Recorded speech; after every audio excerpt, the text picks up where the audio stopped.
So welcome back, guys. In the last video we looked at condition statement with the if statement, and in this video we'll be looking at the switch statement.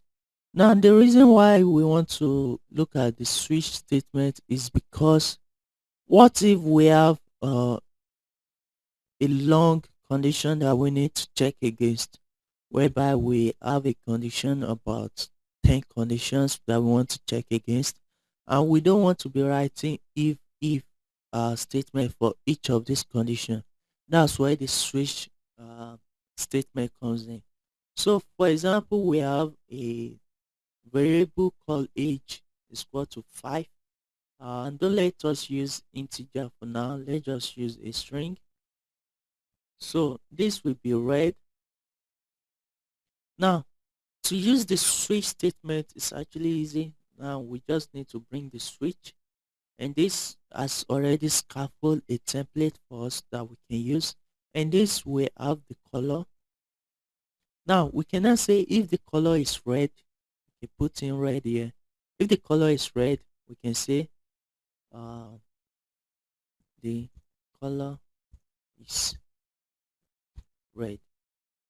And this will check if the color is equal to red, and if the color is another thing, we can do another case, and right here we can say blue,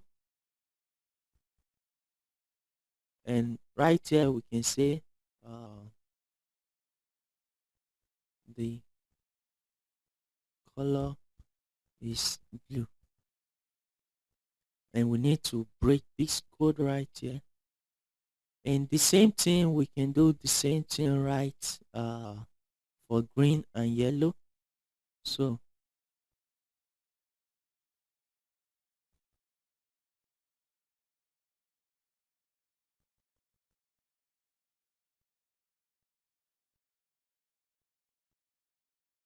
yeah,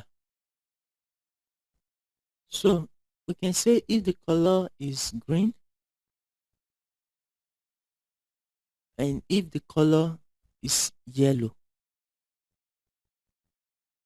and if the color doesn't match any of the condition we've given, we can say the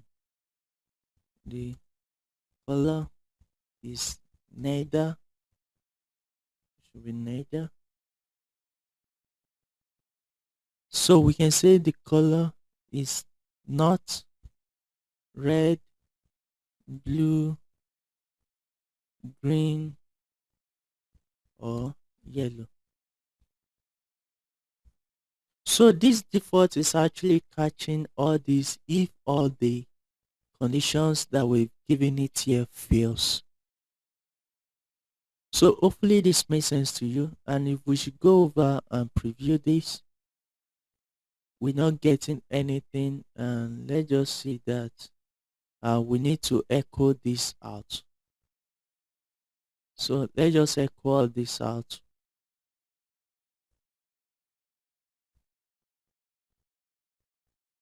So let's refresh. You can see the color is red. Now if we should change the color value to blue, and let's see that the color is blue. So this is how you use switch statements. You can also do it for integer or numbers, and if you can actually put anything here, another, I call this another color, and this will actually take the value there. So